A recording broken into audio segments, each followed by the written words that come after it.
It was a bustling evening on the island of Sodor. With the setting of the sun, most of the island had gone to bed, but not the Fat Controller's engines. Even without sunlight, there was work to be done, and tonight was one of the busiest in years. Salty was at the dock, shunting vans for the flying kipper. He was about to be finished when he heard the hiss of a steam engine and a solemn song. Yo ho ho, in a bucket of prawns, the tailor spins and the captain, eh? Henry, you're early. I didn't know you were one to sing. Salty reversed down the track to greet him properly, but as he approached the front of the train, he realized the engine before him wasn't Henry at all.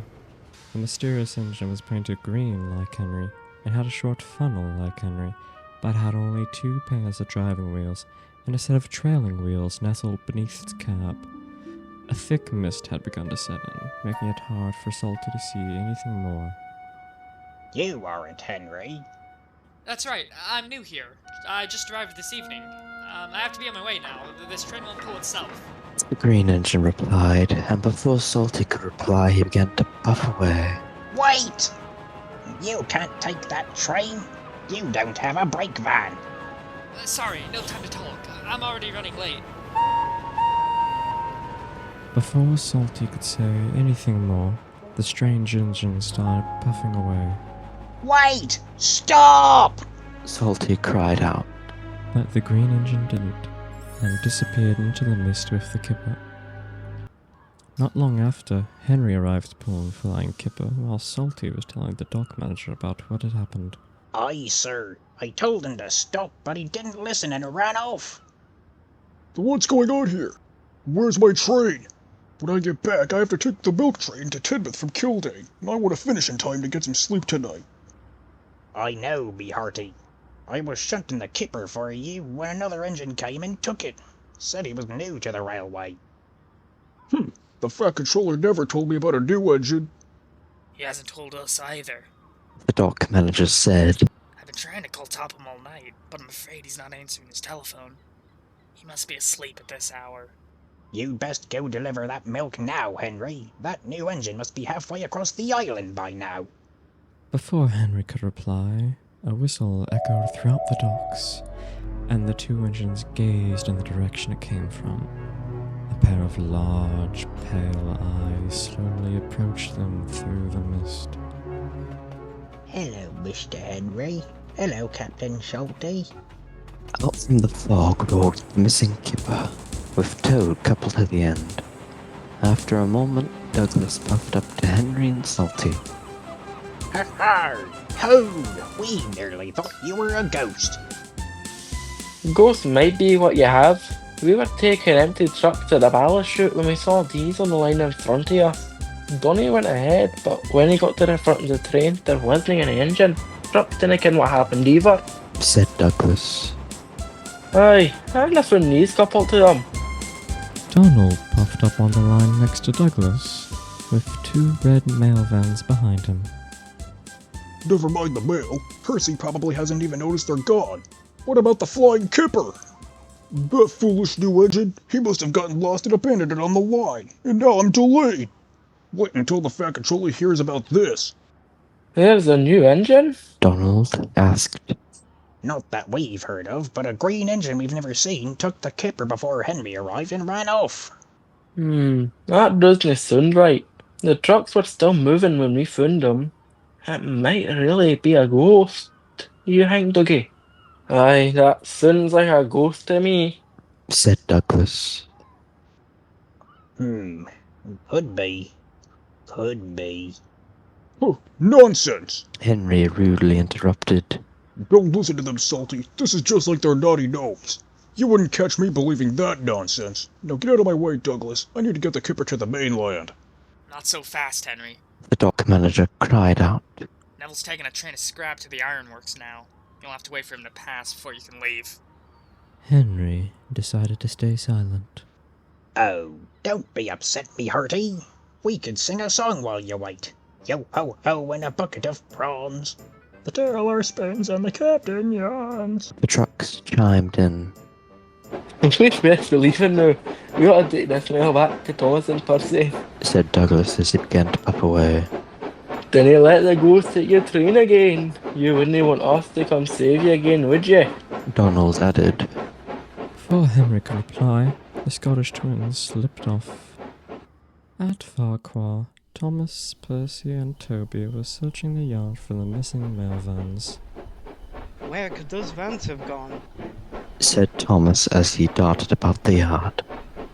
Oh, I hope the Fat Controller isn't cross with us. Said Percy meekly. Oh, don't worry, Percy. Toby reassured him. The night is still young. Once we find those mail vans, there will be plenty of time to deliver them. Oh, I hope so. They didn't have to search much longer before the twins and Toad arrived with the missing vans. The 3 tank engines looked on at them with smiles as they puffed into the yard. Well, bust my buffers if it isn't Donald and Douglas. What are you two doing with our mail?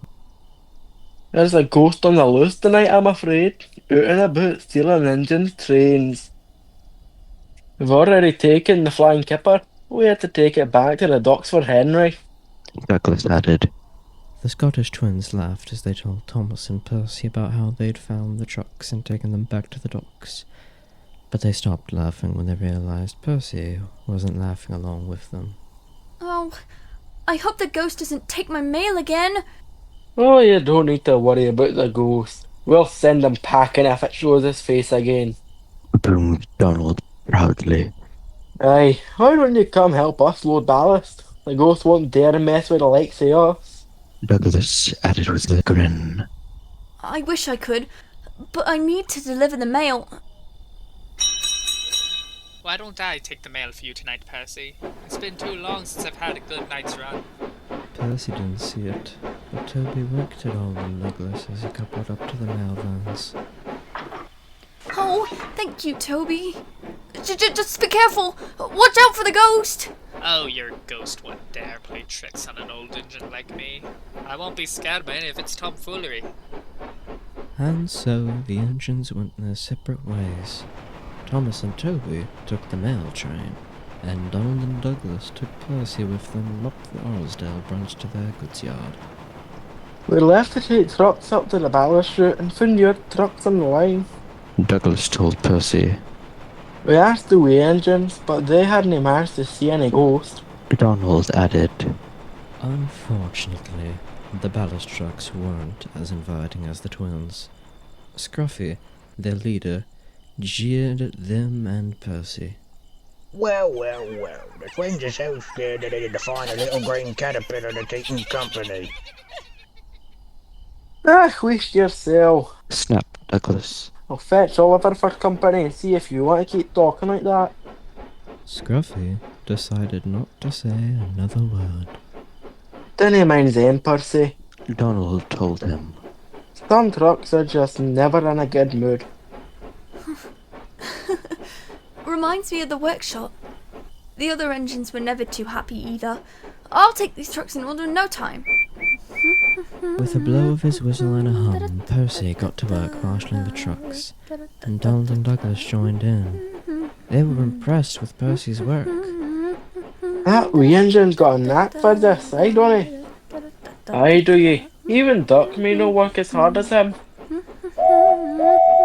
Put those trucks on the other line, Percy. Oh, sorry, Donald. I'll move them over. Before long, the 3 engines had marshalled a long chain of ballast. As Douglas coupled Toad to the end, Percy and Donald retreated to the water tower for a long, well-deserved drink. You go first, Percy. You've earned it. Oh, thank you, Douglas. Thank you both for letting me help. I haven't thought of the ghost all night. What did we tell you, Percy? Henry's ghost wouldn't dare play tricks on us. You were right, Donald. I'm a little worried about where the ghost is, though. Aye, he has a point, don't he? We can't be everywhere to scare it off. Douglas said as he puffed up beside them. Ah well, once we get that ballast to Kildane, we'll hae finished our jobs for the night. If we have to, we can go searching for it. The mist had grown thicker as the night marched on. and now it had grown so dense that they couldn't see the engine in the distance approaching the ballast train. Huh. Donald and Douglas must be losing their stride. Where's Percy? Now that Henry's up too. Hey Henry, how's it feel being the one who needs to rescue every engine who can't handle us? But the green engine didn't respond. It only coupled up to the line of trucks and started pulling them away while singing a ghastly song.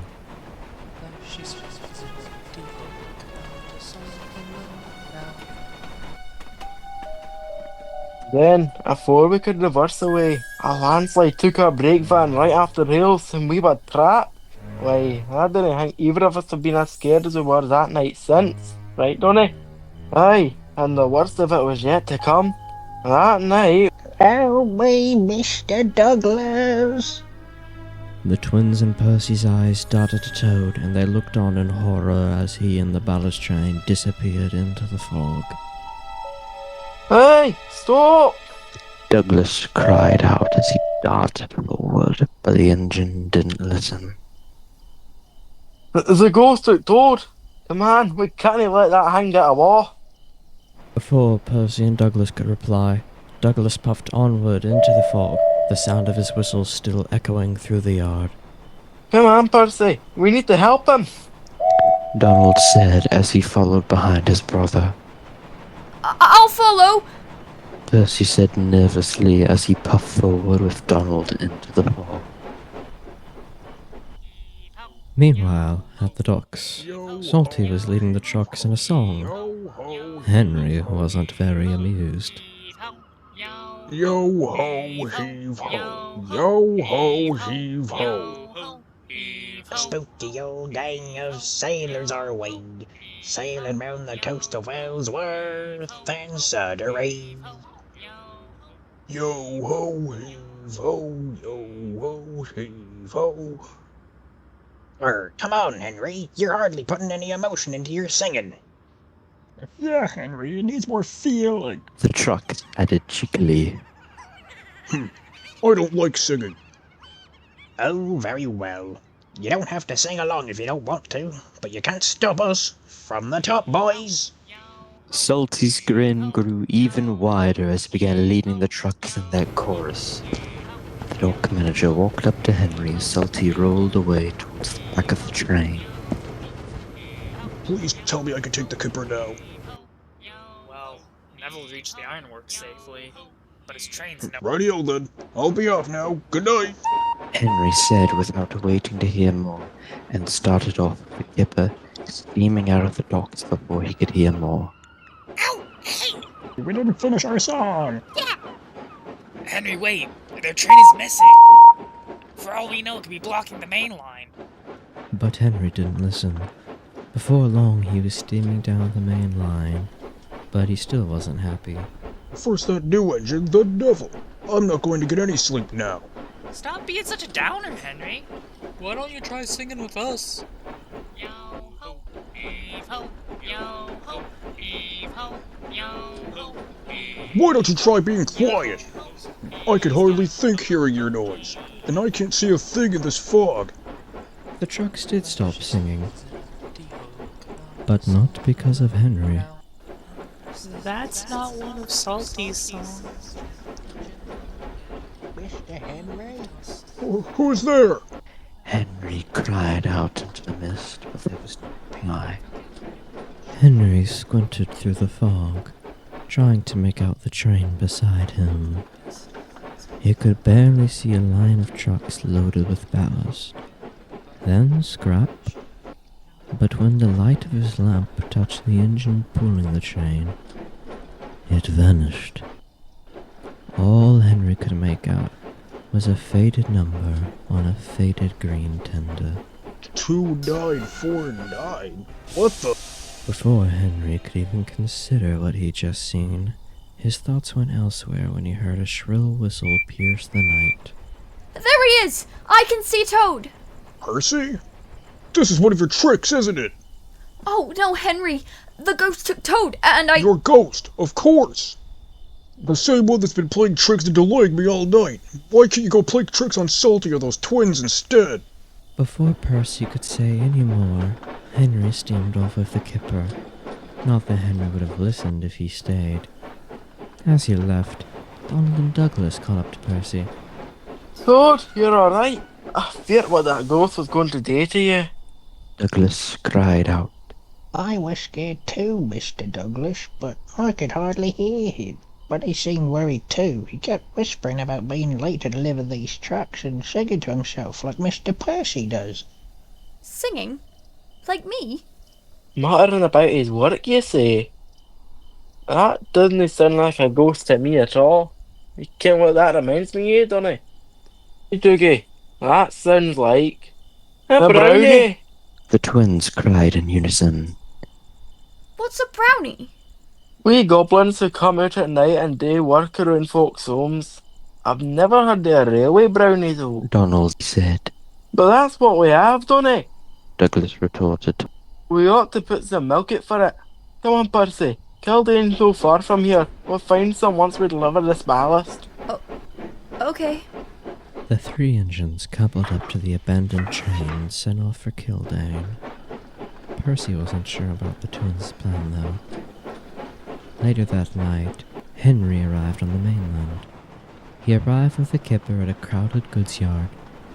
The other trucks there were so densely packed, Henry could hardly see around them. Hello? Is anyone there? Henry called out. Suddenly, Henry heard the sound of metal creaking and wheels turning. We've tossed on the run and made when our safe ashore, Jack. Don't forget your old shipmate. Roddy, roddy, roddy, roddy, righto. A small tank engine Henry had never seen before, with 4 small wheels and a pair of even smaller wheels trailing behind, appeared shunting a line of trucks. Huh? Who's Jack? Who are you? Oh, no one. It's just an old song I learned in the workshop. The name's Taylor. I'm new here. The little tank engine replied. Her eyes drifted to the big number 3 on Henry's tender. Number 3. Oh! Are you one of Fat Controller's engines? I've wanted to meet one of yous for years. I am. Why'd you want to meet us? Are you trying to escape to Sodor? Oh, no. I'm happy to have my tanks full here. I wanted you to deliver a message to Percy. A message? For Percy?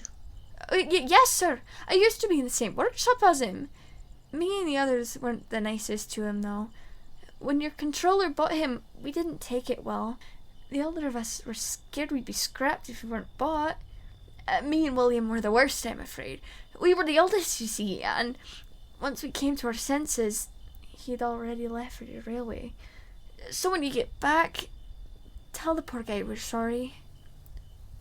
Very well then. I'll tell him. Oh, thank you! Here, let me get those trucks off you so you can get back.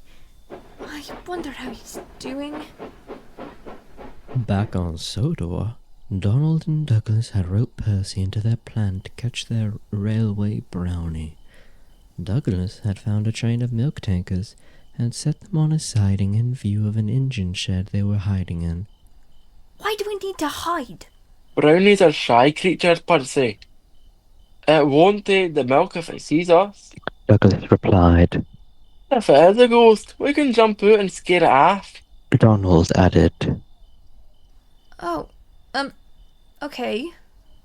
Percy wasn't sure he believed in the brownie, but before he could muster up the courage to tell the twins, they heard a high-pitched whistle in the distance. You hear that, Percy? It's the brownie! Douglas exclaimed. It can't be. Around the bend came Toby with the mail. With the green tender engine none of them recognized next to him. I decided I wouldn't face the Coda's torch. At the very least, I had some friends I needed to say goodbye to, so I ran away. The green engine told Toby. Since then, I've been traveling to whatever railway I could find, doing odd jobs overnight to prove I can still be useful.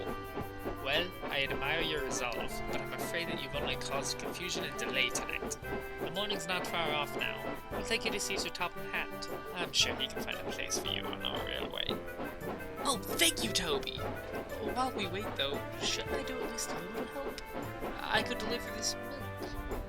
Before Toby could reply, the green engine switched onto the siding the milk tankers were on. The second his buffers touched the tankers, Donald and Douglas bursted out of the sheds. Aha! We've got you, Brownie! Brownie? Do you know these engines? I do. I'm afraid that these two thought you were a ghost, or some sort of goblin. Yes, no? Of course not. Laughed Toby. This engine's name is William. He's come here after escaping scrap. William? Percy exclaimed as he pushed open the shed door. Percy? William exclaimed. I didn't realize. This is the Fat Controller's Railway? It is! How did you get here? We all thought you'd been scrapped! Oh, don't make such a big deal out of it. Actually, my memory's rather fuzzy. One moment, I was in the scrap siding. The next thing I knew, I was off pulling a train of cattle wagons. I went from railway to railway, doing something similar, and I'm afraid I can't remember much else. But I suppose none of them needed an engine like me. Oh, Percy, I didn't think you and your friends would be this welcoming. I was so rude to you back in the workshop. Oh, never mind that. I'm just happy to see you safe and sound. Suddenly, they heard a voice coming from the shed.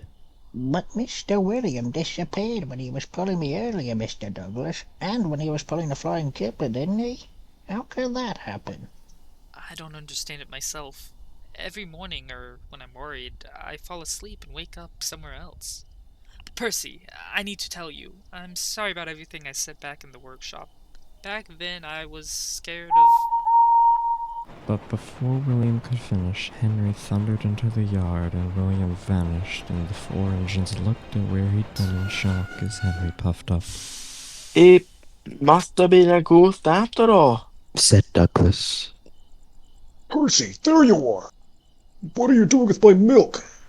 Oh, Henry, I can explain. Oh, never mind. Henry said as a smile formed on his face. I met an engine you used to know on the mainland, Taylor. She asked me to apologize to you for what her and another engine, William, said to you. And I wanted to apologize for what I said after your ghostly trick earlier. I let my anger get the better of me. Percy looked up at Henry with a smile as the sun began to rise over the horizon. Thank you, Henry. I'm thankful to hear that they're sorry.